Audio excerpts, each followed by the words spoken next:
خلينا متفقين ان الكوميديا السوداء هي اكتر نوع من الكوميديا بيضحك الناس، وده ببساطة لان الكوميديا دي جاية من الواقع والمشاكل اللي هما بيعانوا منها في حياتهم. على مدار سنوات شفنا افلام كتير من نوعية الكوميديا السوداء، كل فيلم من الافلام دول ناقش مشكلة وقضية معينة، ويمكن ده السبب اللي خلانا نتفرج على الافلام دي لحد النهاردة. ولكن سيبونا دلوقتي من الأفلام وتعالوا نروح لمنطقة الدراما. مسلسل بالطو اللي اتعرض في سنة 2023 نقدر نقول إنه أنجح مسلسل اتعرض على منصة واتشت.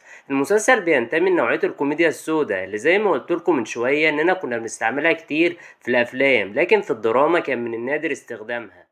انت كطالب ثانوية عامة بتذاكر طول السنة، ويا بختك بقى يوم النتيجة عشان تفرح اهلك وتجيب ال99% عشان تخش كلية الطب وتبقى دكتور.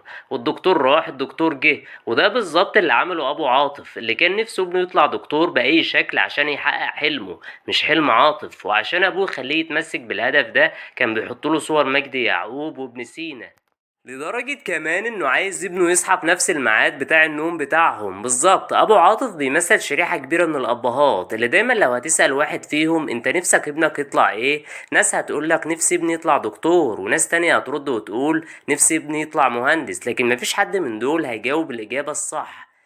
والإجابة الصح دي ببساطة أنا نفسي ابني يطلع الحاجة اللي هو بيتمناها. الإجابة دي بالظبط شفناها في فيلم 3 إيديتس لعامر خان. لو ما بتحبوش الأفلام الهندية فاتفرجوا على الفيلم ده، وأوعدكم إن هو هيغير نظرتكم للسينما الهندية خالص. عاطف بالنسبة لي بيمثل شريحة كبيرة من طلبة كلية الطب اللي بيتعبوا طول ال7 سنين، ولما الحظ بيبتسم ليهم وبيخلصوا دراسة بيجيلهم التكليف. ويساعدك يا هناك لما يجيلك التكليف في مكان قريب. بس يا ريت بطلنا عاطف حظه كان حلو، عاطف حظه رماه في بلد اسمها طرشوخ الليف.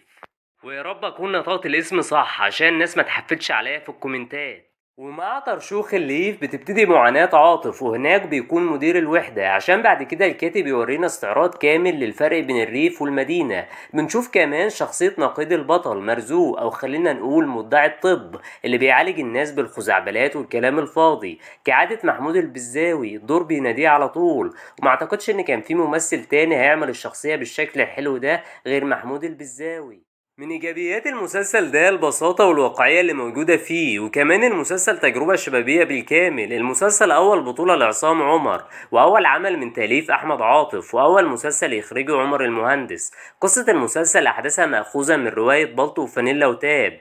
لا مش شرطة وفانيلا وكاب بتاع أحمد السقا، ده بلطو وفانيلا وتاب، محاكاة ساخرة يا سيدي زي ما قلتلك قبل كده في فيديو العصر الذهبي للقنوات المصرية. الرواية معظم أحداثها حصلت بصورة حقيقية للمؤلف. انت لو بتمل من المسلسلات الطويلة فحب أقولك إن مسلسل بالطو يتحدى الملل. المسلسل من 10 حلقات بس، يعني لو فاضي وموراكش حاجة ممكن تخلصه في يوم. بالنسبة لناس كتير مسلسل بالطو بيمثل حالة مختلفة من معظم المسلسلات الكوميدية اللي اتعرضت في الفترة الأخيرة. المسلسل اعتمد بشكل كلي على كوميديا الموقف اللي ما فيهاش عنصر القلش والتنكيد، وكانت معظم الكوميديا بتحصل بسبب المفارقات الكوميدية اللي كانت بتحصل لعاطف بسبب الصدفة الرخمة اللي ودته للعالم المظلم بتاع طرشوخ الليف. الكاتب قدم عاطف على انه الشاب ابن المدينة اللي منطوي على نفسه ولسه جاي الريف وميعرفش حاجة عن عادات اهله واسلوب حياتهم المختلف عن حياة المدينة. زي ما قلتكم قبل كده المسلسل اعتمد على فكرة البساطة في الكوميديا، وده اللي شفناه في مدة الحلقات اللي كانت معظمها نص ساعة، كأننا بناخد كبسولة خفيفة من الكوميديا. والكبسولة دي بصراحة ما كانش فيها أي استظراف أو تصنع. الكاتب كمان قدر يخلينا نتعاطف مع شخصية عاطف. عاطف اللي معاش طفولته ومراهقته بصورة طبيعية، ده كان مجبر بشكل إجباري وأساسي على الدراسة بس، وبعد ما بيتخرج بيجيله التكليف في قرية بعيدة، بس المشكلة إنه لازم يشتغل في الوحدة دي بمرتب ضعيف جدا. أحسن حاجة في مسلسل بالطو بعد القصة طبعا هي الشخصيات. الكاتب أبدع في تصميم الشخصيات. معظم الشخصيات اللي اتقدمت في المسلسل كانت شخصيات عادية وقريبة أوي من الواقع، والفضل في ده كله يرجع للكاتب أحمد عاطف فياض اللي عاش أحداث بالطو بكل تفاصيلها، وكمان عاشر شخصياتها بصورة شخصية، وده اللي شجعه انه ينقل تجربته اللي مر بيها من غير ما يبالغ او ينقص.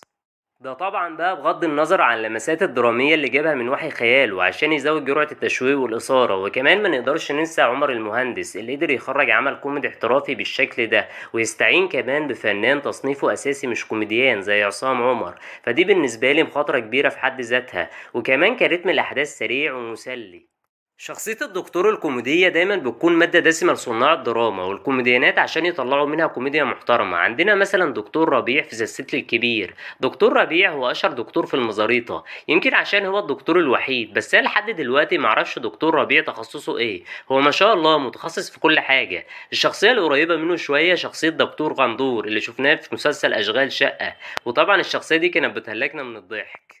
انا نفسي اشوف كروس اوفر بين كل الشخصيات دي، ونشوف ربيع وغندور مع عاطف في بالطو الجزء التاني. نهاية بالطو مفتوحة وبتأكد ان في جزء تاني. ممكن الجزء التاني ما يتعملش دلوقتي، لكن لو اتعمل اكيد هيكون احسن جزء تاني من مسلسل في تاريخ الدراما المصرية.